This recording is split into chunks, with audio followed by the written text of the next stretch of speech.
How's it going, guys? My name is Zach with the movie Castle, and today we're going to be talking about April Fool's Day, the slasher movie from 1986. This is directed by Fred Walton and stars Deborah Goodrich as Muffy, the host. She's supposed to be rich in this movie, and I find it kind of funny that the actress that plays her last name is Goodrich. Amy Steele is your lead final girl type character. And this movie also features Thomas F. Wilson, who you guys probably know as Back to the Future's Biff. So that's fun to see him in another thing. A bit of a side note, I don't know what this movie has against its cast, but the back credit line, which would be the same thing as on the posters, where they list producers, directors, writers, and even the music's on here, it doesn't list the actors on here. The actors, actresses, they're all missing. And they're also among the very last things when you watch this movie's end credits. They're all the way at the end there. And I don't know what this movie has against its actors. Like, they're not listed at the top on the DVD either. It's just kind of like they're pushing all these people to the side. It's super weird. I don't know what's up with that. But anyway, this movie is a slasher with a bit of a cult following, and I feel like I need to address right at the beginning, whenever I have a movie like this where it has a bunch of fans that really, really love it. I'm not the biggest fan of this movie. I have major issues with it, and if you've seen the movie, you can guess what at least one of those is.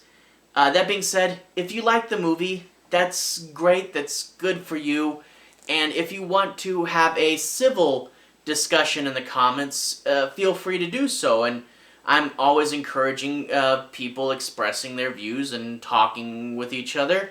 But that being said, I very much doubt that you'll change my mind. You see, I watched this movie for the first time years and years ago, and I remember not liking it, but it's been years and years, and it's April Fool's Day is coming up. I figured, hey, I should give this a rewatch. Maybe it's not as bad as I thought, but upon doing a rewatch, it's as bad as I remembered. Maybe even a little worse. After the movie was over, I sat in my chair for about 20 minutes just kind of stewing, being just kind of ticked off and just sitting there quietly, waiting for the wave of emotion to pass over me. I really don't like this movie. There are elements with it that work. A lot of the setup is good, but the way it pans out is just not good. And we'll get into that. But if you like it, that's okay, and you can tell me why you like it in the comments. But that's good. But I don't think you're gonna change my opinion. Let's jump into the plot. I'm not gonna do any major spoilers, but I want to say my piece on a few plot points, and I want you guys to have a basic understanding as to what this movie's about. You get this rich girl named Muffy, very, very wealthy. She inherits a house from her parents. The house is on an island, isolated by itself, and she invites everybody, all her friends from college, to the house for an April Fool's Day party. They all meet on the dock. They go onto the boat, the last ferry of the day, and they play, they joke around, they do some April Fool's Day pranks, and there's a little bit of roughhousing. A couple people wind up in the water, which sadly leads to a boating accident. They have to rush this guy back to the shore, and all the boats leave tending to this emergency. The sheriff borrows Muffy's boat to go back to the shore, and now we are left with no boats on the island. And they're stranded there till either the ferry comes back the next day, or until someone brings a boat back. So they're stranded on the island, but overall, no one cares that much. They go in, they look around the house. It's a very nice house. Some horror movies, they really do have nice houses in them. They sit down to dinner, and they find that each person's plate has a little Barbie doll that resembles them. Very, very much inspired by Agatha Christie's And Then There Were None, which is about another group of people that go to a mysterious house on an island, and there they find wooden Native Americans that represent each one of them that will that will break whenever one of them dies. So clearly inspired by that, a fun homage to Christie. They sit down, they have dinner, and they're talking, giving toast, and you get to see a little bit about these characters. And of course there's pranks. They give a toast, they drink their drink, and the cups are specially designed to spill all over them. One guy leans back in his chair, the legs are on springs, and it knocks him on the floor, which anybody who's a little bit older watching that is like, ooh, that could have hurt somebody. And and you might think that about a few of the other pranks in this movie as well. After dinner, they go up to their rooms, where the pranks tend to take a little bit of a darker turn. One guy finds mysterious newspaper clippings that might help explain the backstory of this movie. Another guy opens up his mirror and finds drug paraphernalia. And if you look during this drug paraphernalia scene, you see a little box of matches. And that's actually a fun Easter egg. They're labeled Rosebud matches. And if you've seen Citizen Kane, you get the irony there. Another person goes into their room and finds a tape recorder with a cassette tape. And she's very upset because it's playing a crying baby's sound over and over again. And this is really, really ticking her off, and we'll find out why later. They wake up in the next morning and find Muffy there making breakfast, but she's changed. There's something about her. Something happened in the middle of the night. She's dressed not as nice, her hair's a big mess, and she's antisocial, and she's not getting along with the people as well as she did. They first come down and see her, she just runs off, so something's up with Muffy. Something happened in the middle of the night. Which, of course, the rest of the movie is the slasher stuff. People are going to get picked off one by one. And let's go ahead and talk about the movie's pros. One thing I really like, this is April Fool's Day. You need to have some funny pranks in there. And this house is full of pranks. One character goes and turns on a faucet, and it splashes them in the face. And another character goes to open the door to his room, and the door handle comes off in his hand. So, funny pranks, and they're littered everywhere. A lot of times I find with slasher movies, they don't know what to do with the before the kills part. Some of them do relationship drama and humor and messing about. And this has all that, but the pranks give it a little bit more to do. They're always pretty clever, and they tie into the theme of the movie. So I thought the prank house was pretty good. The characters are a step up from your average slasher characters.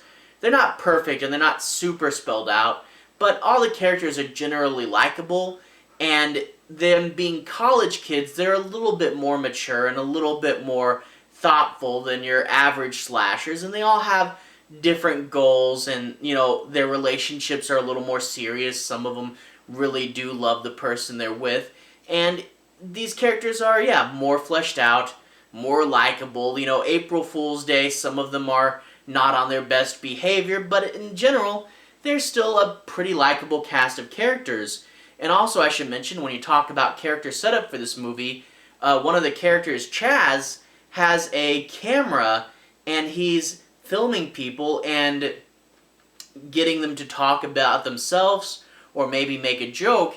And this is like a found footage segment years before Blair Witch, and it's almost like a talking head segment from a sitcom years and years before that would be popular. Really ahead of its time, although that being said, when I say Blair Witch there's no spooky found footage segment, but it is very much characters acting very realistic, talking to the camera, and you get to see who they are, and it's a really interesting part of this movie, like I said, like something that later movies would do.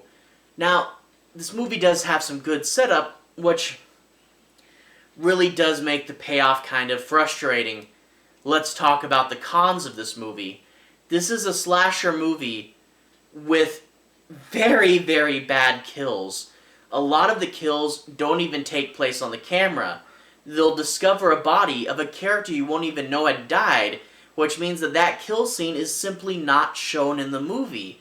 And the kill scenes they do show, which is a lot less than you think, are all cutaway kills. Now, I know why they did this, but a slasher movie, without good kills is not a good thing. And the fact that a lot of them are off camera and a lot of them are cutaway, it feels really PG-13. And it's hard to have the suspense of a slasher movie when they simply don't show a lot of it on camera. This also affects the pacing because even though I do like the characters and the prank house is interesting, that section of the movie has to work a lot harder to fill screen time because there's not enough of the scary stuff. You know, it's a movie that's content with goofing off, but it shouldn't have to. It should have more scary stuff, but when that's cut down so much, when it feels so PG-13, you do linger in some non-important areas for a long time, and it's a lot of them goofing off when it could be scary kill scenes. Now, I heard other reviewers say that if they had pitched this more as a quirky murder mystery, then it would have worked better, but they pitched it as a slasher, and it does not work very well as a slasher. But the other thing I gotta talk about is the ending. This ending, I hate it. And some people like it, but I don't. And if I had to, I would say this would probably fit very easily on top 10 worst horror movie endings of all time. I really, really don't like this. Now, I'm going to talk a little bit more about the ending. I'm not going to spoil it, but that being said, some of you might figure out what the ending is just from my non-spoilery talk of it. So if you want to go in absolutely blind, go ahead and click off. But if you want to stick around, I'm going to talk a little bit more. Still going to try not to be spoilery. But anyway, the ending of this is not entirely unseen. Like, you kind of see it coming. But it's one of those things that when you sit there and you know what this movie is, everybody, and I remember I thought it my first time through, I thought, are they going to do this ending? And I thought, surely no, there's no way they would actually do that ending.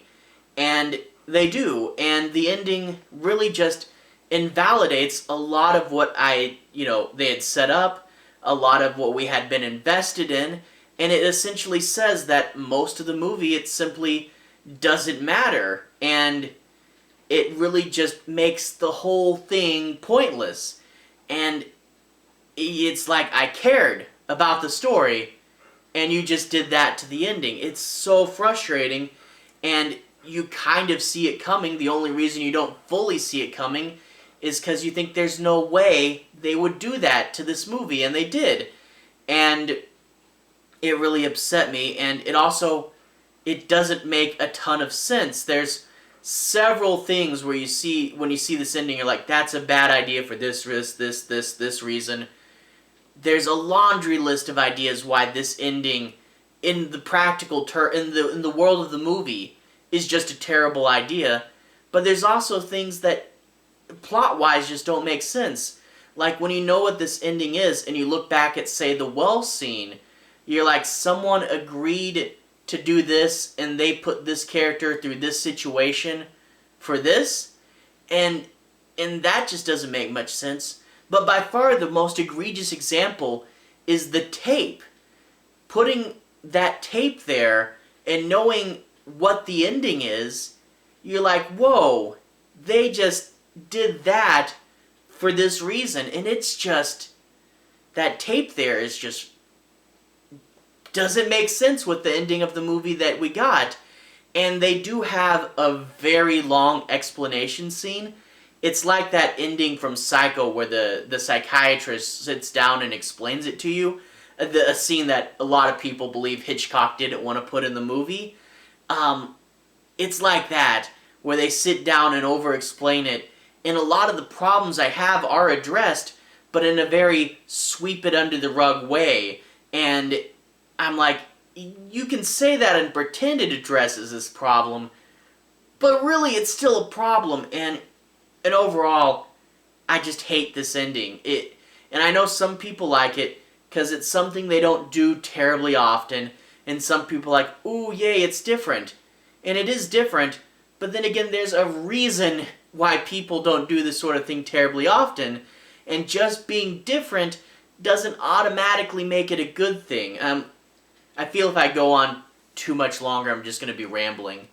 But that being said, I hated the ending, and I know why some people like it. I really hate it.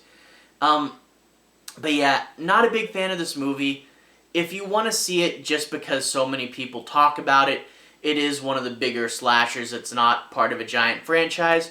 Or hey, if you want to see Biff from Back to the Future, or a really cool house, fun pranks. Like I said, the setup was good. It's just the payoff, the kills and the ending did not work. But overall, maybe watch it just for slasher completionist's sake, but I wouldn't really recommend it. But anyway, to everyone who's watched so far, thank you for watching. To everyone who's liked and subscribed, thank you. You're really helping the channel out. I'll put a relevant playlist on the bottom. When I do movies, I cover like 95% horror on here, so if you like horror, I'll probably have something else that you might like. So, relevant playlist on the bottom if you want to see more. Anyway, have a good day. I'll see you guys again very, very soon.